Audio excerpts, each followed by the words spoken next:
7 dimineața. Ca să trecem pasul Baralacea, trebuie să încărcăm motoarele. S-ar putea să trebuiască să încărcăm motoarele pe platforme. Adunați toți! Hey! This is the true adventure. Salut! După ce plecăm din India, Tani sigur știe românește. Acum să explic. Când am ajuns în Le, am refăcut traseul pentru că erau două pasuri închise, Baralacea și Kunzum. Ei bine, Baralacea s-a deschis.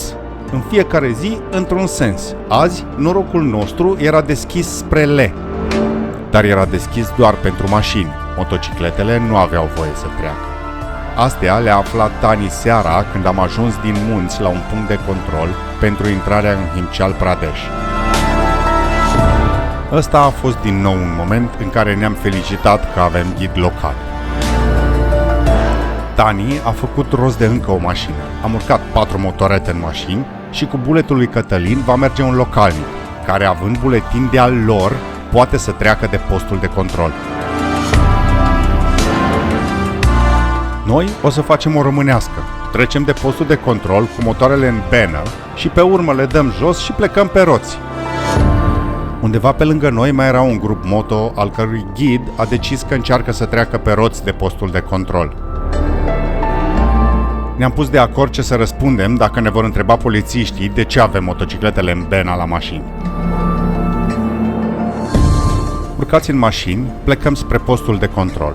La vreo 3 km începea coada de camioane ce așteptau să intre spre Baralacea. Depășeam liniștiți că nu venea nimic de sus.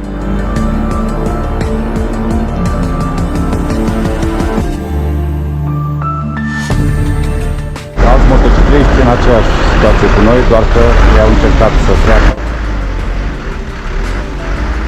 Nu le-a ieșit. Au rămas aici. Și nu erau singuri. Se pare că Tani a avut ideea cea mai bună. Uite alții cu motoare aici. Trecuți de control, după nici 2 serpentine, ne apucăm să dăm jos motoarele. Și speculăm. Ce? Zic, în Norvegia n-ai fi găsit să-ți ia 1-2 mobre un civil fără remorcă autorizată, fără omologată. Dar cum o zici și Mișu, acolo unde s-a lucrat în munți, prima, după Zangstar Valley. Acolo nu ne lăsa, nici în România nu te lăsa să treci fără să nu vină un buldozer să composteze. Ce te spui? Foarte tare, e genial. La ora 9 dădeam jos motocicletele și ne pregăteam să atacăm pasul semi-închis.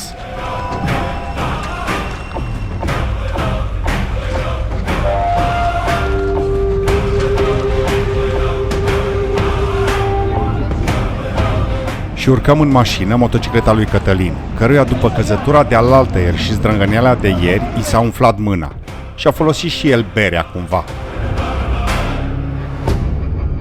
Din cauza că de aici e trafic doar în direcția în care mergem noi, depășim pe toate părțile. Azi nu se preconiza off-road, așa că Iulia a revenit pe locul pasagerului.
Trebuie să recunosc faptul că se construiește în continuare. Sunt porțiuni unde se vede că se va moderniza drumul.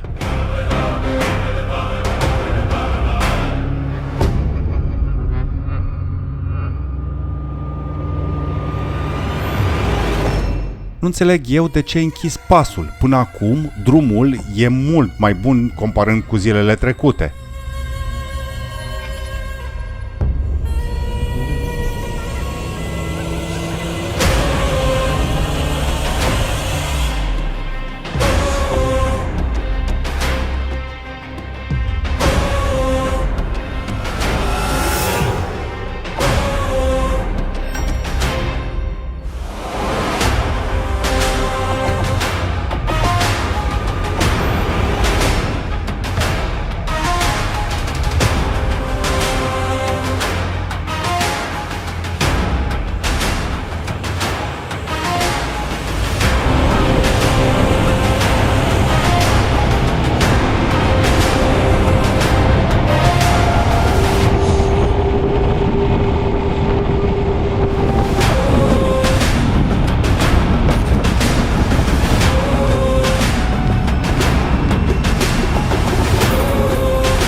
Și ajungem să aflăm de ce e pasul deschis doar pe un sens. Interdicția motocicletelor nu am înțeles-o.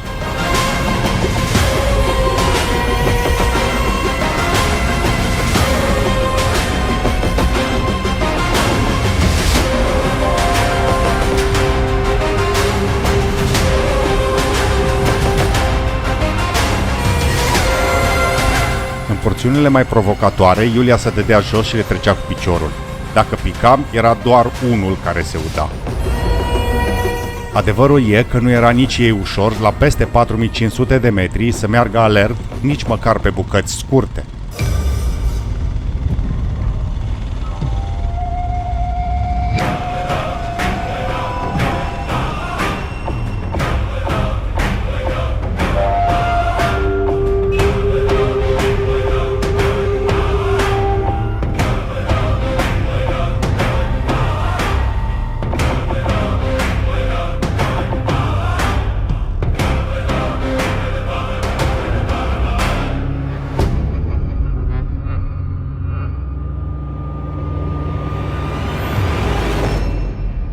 Apare și marcajul pasului Baralacea, simplu, fără nicio parcare, 4850 de metri, dar încă urcăm.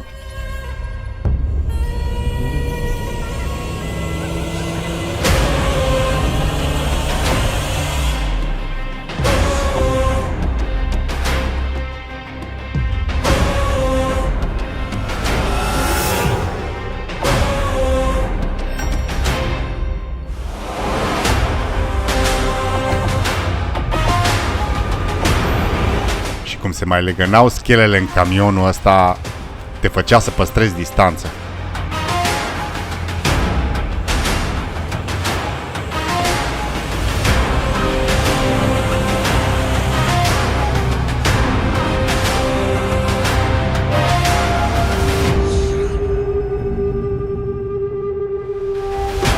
Mult mai ușor și mai în siguranță să depășești pe partea cu muntele decât pe partea cu hăul.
Odată coborâți la Plai, care e pe la 4500 de metri, suntem pe valea râului Țarap. El izvorăște de aici și curge spre Purne, acolo unde am băut ceaiul ieri, și continuă spre Padum, unde am dormit alaltăieri la cort, ca pe urmă să se verse în Zanskar, pe valea căruia am urcat noi. Dăm și de cazările ce pot fi găsite pe marginea drumurilor din Himalaya. Bătea vântul destul de tare, dar văzând atâta întindere, îmi vine gândul să ridic drona. Ridic drona și imediat îmi dau seama că ceva nu e în regulă. Nu bătea vântul chiar așa de tare. După ce am coborât-o, am văzut că lipitura făcută la suportul de gimbal în Turcia nu a rezistat zilelor de off-road. Se pare că o să rămânem la filmările de la sol, pentru că șurubelnița de la dronă mi-a fost luată la aeroport, fiind considerată sculă, așa că nu aveam cu ce să desfac drona să o mai lipesc o dată.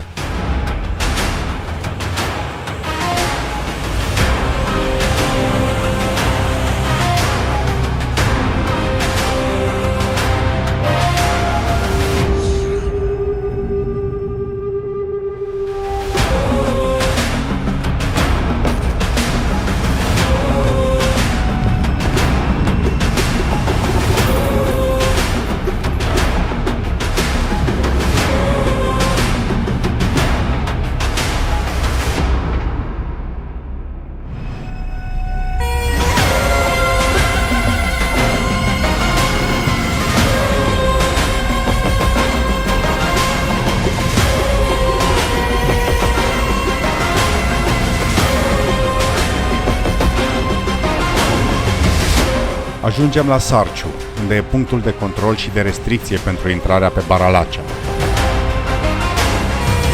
Aici, Tani ne duce la o tanti care ne servește cu niște supă maghi fierbinte. Ce avem noi aici? Ce mănânci? Și? 100 de un maghi? Yummy, yummy! Cum e, Cristi? Bună? O să vedeți pe bucătăriasă. Până Mișo o filmează pe tanti bătând carne, cred. Eu întreb afară niște băieți proaspăt veniți dacă au o șurubelniță. Surpriza mea maximă a fost că aveau o dronă tot DJI și aveau sculele pentru ea. Așa că l-am rugat pe Tani să caute un lipici de plastic și eu m-am apucat de desfăcut drona. Și ce avem noi aici? Reparator de drone, frate, așa ceva De gimbal. La 4000 de metri. Adevărul e că mi-a adus Tani un lipici beton, care și acum drona tot cu lipiciul ăla în ea e.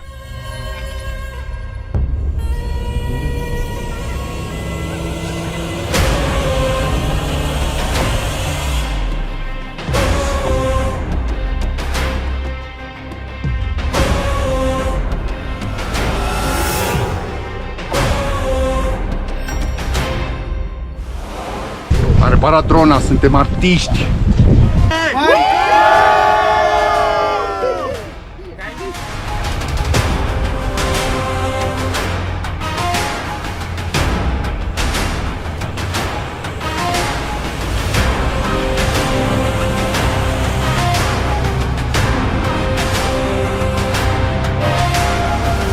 Ce mare e Albia! Când plouă, cred că e nenorocire pe aici.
La un moment dat, drumul de două benzi se îngustează în una singură. Și ajungem la Gata Loops, o succesiune de 21 de serpentine pline de mașini și camioane. O să fie o provocare să trecem de ele, dar să stai în spatele lor nu e o variantă. De aici părăsim râul Țarap și urcăm spre Nakhela și Lahunla și apoi coborâm în More Plains.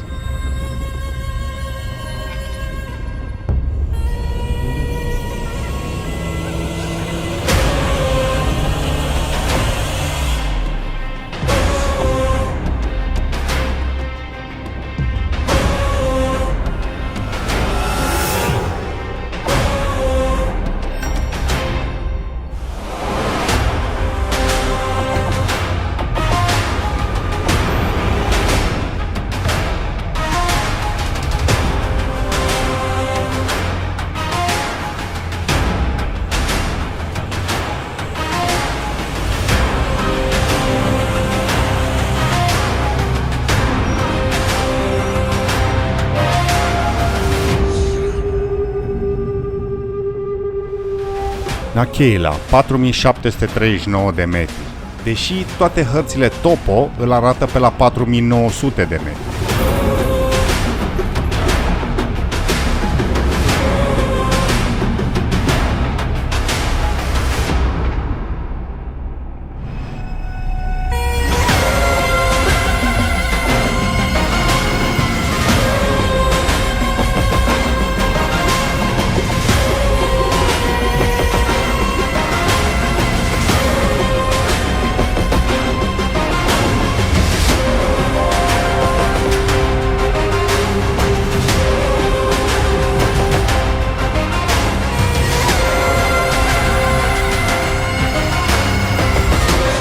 Coborâm în valea râului Chanlung și bem un ceai, dar deja ne era frig rău, așa că Iulia va merge în mașină o bucată.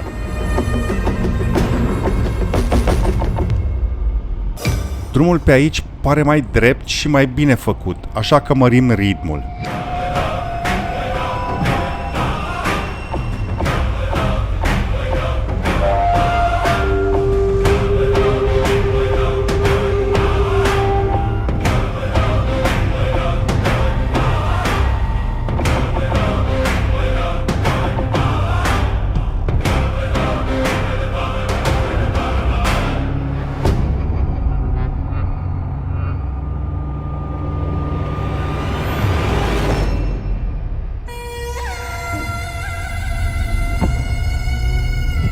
Ajungem destul de ușor la Lahunla, care e la 5065 de metri. De acolo vom coborî în More Plains. Și pornim în a doua bucată de viteză pe macadam, Rally Ride Style.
Și ajungem în More Plains, sau Morey Plains, Nu știu ce câmpie e aici, că n-are nimic.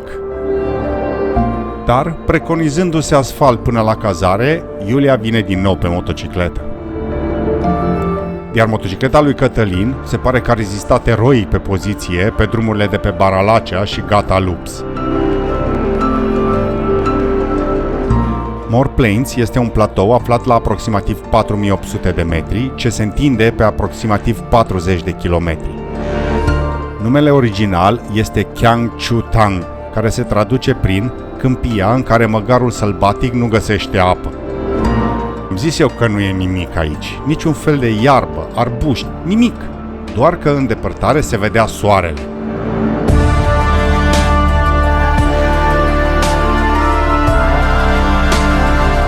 După ceva drum, am ajuns la partea însorită. Foai, ce bine era! Frig tare prin părțile astea.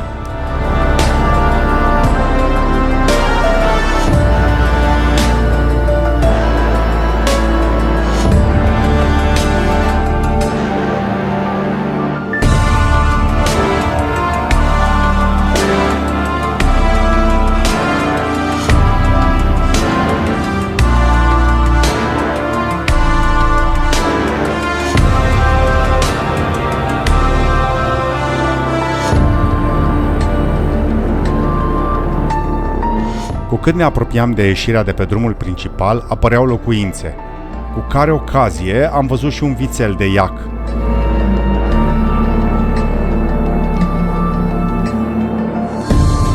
Intrăm pe un drum cu o singură bandă, iar peisajul parcă devine mai sălbatic. E impresionant.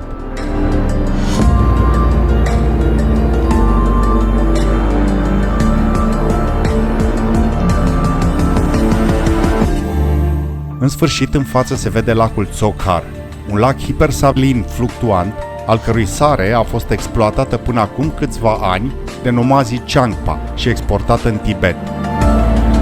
Ajungem la cazare, unde e și Gurmet cu un alt grup de 14 motocicliști australieni.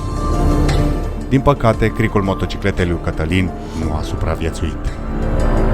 Și după o încălzire la foc, Mișo o să vă prezinte vastele apartamente. Deci, asta e camera mea. Asta e un pat singur aici. Asta e patul care o să dorm eu. Așa, avem aici o plapumă și încă o pătură foarte groasă. Ușa și peretele ăsta e din, cred că carton. Pe aici bagi mâna. Uite. Uite cum bagi mâna. Nu se închide. Aici e un geam. Efectiv geam simplu așa. Cum era pe vremuri la noi.